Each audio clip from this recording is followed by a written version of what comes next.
Cornelius Brown was a British journalist and historian.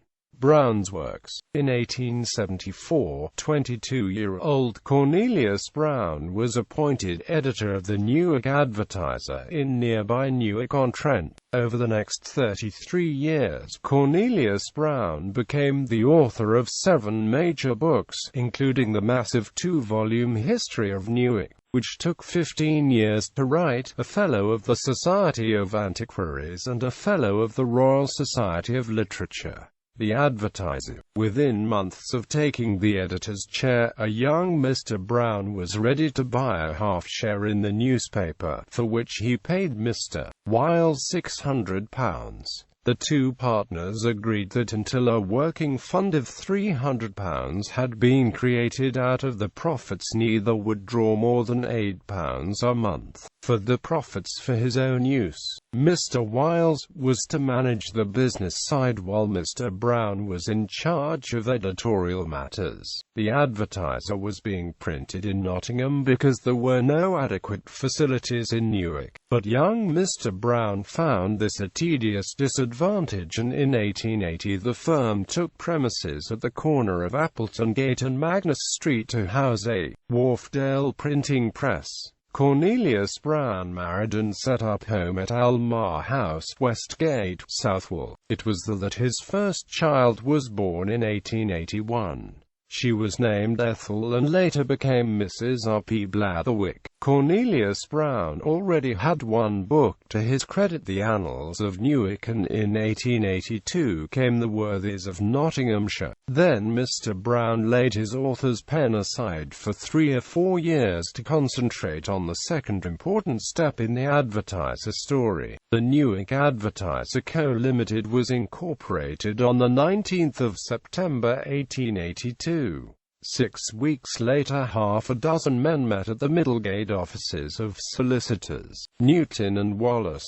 They were the subscribers to the Memorandum of Association of the Newark Advertiser Co. Limited, namely Mr. Brown, Major George Mark Leicester Egerton, Captain William Henry Cope Oates MP, Mr. William News M. Nicholson, Mr. John Burton Barrow, and Mr. William Newton. They were all allocated shares, as were 4 more men who had made application: Mr. Joseph Gilstrap Branston, Mr. William Evelyn Dennis and Viscount Newark, and Colonel James Thorpe. Mr. Barrow's interest in the firm was short-lived. Either he found a better use for his money, or he had little faith in the new venture, for he sold his 4 shares 2.5 years later. Mr. Branston followed suit the next year.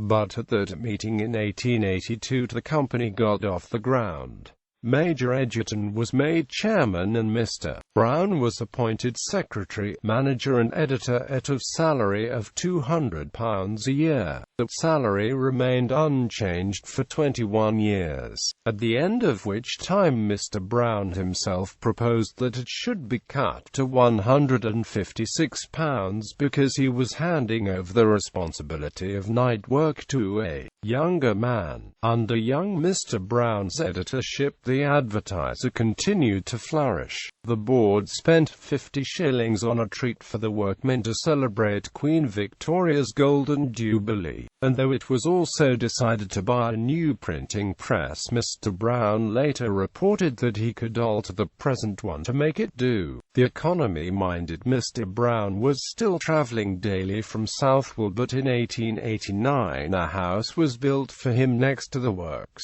It was built by Brown and Son at a cost of £490. Moving into the modern era, the Advertiser began to move into a technological age, buying a 2-horsepower gas engine to supplement the steam power, and in 1895 installing the telephone. 2 years later came the first linotype machine on hire. Within months came electric light installed at a cost of £100. Mr. Wiles, original owner of the Advertiser, had maintained his connection with it as cashier and publisher, for the paper was still being published from Stodburn Street.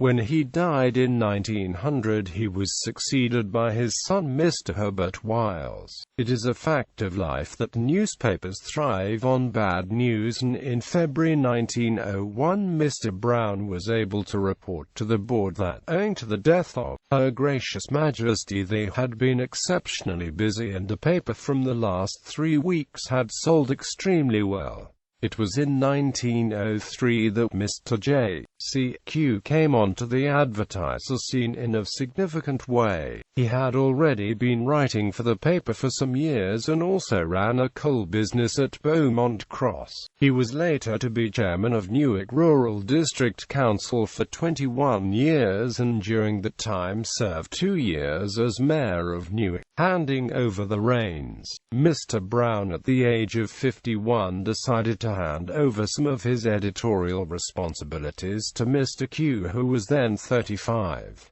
It was a prophetic decision, for just 4 years later Cornelius Brown died and Mr. Q became editor. Mr. Brown had attended the October board meeting in 1907 but was taken ill 10 days later after correcting the final proofs of his History of Newark. He died on the 4th of November without seeing the published version of Volume 2. The death of Cornelius Brown was a tragic blow to the advertiser, but it is the way of newspapers to keep publishing on the appointed day whatever the circumstances.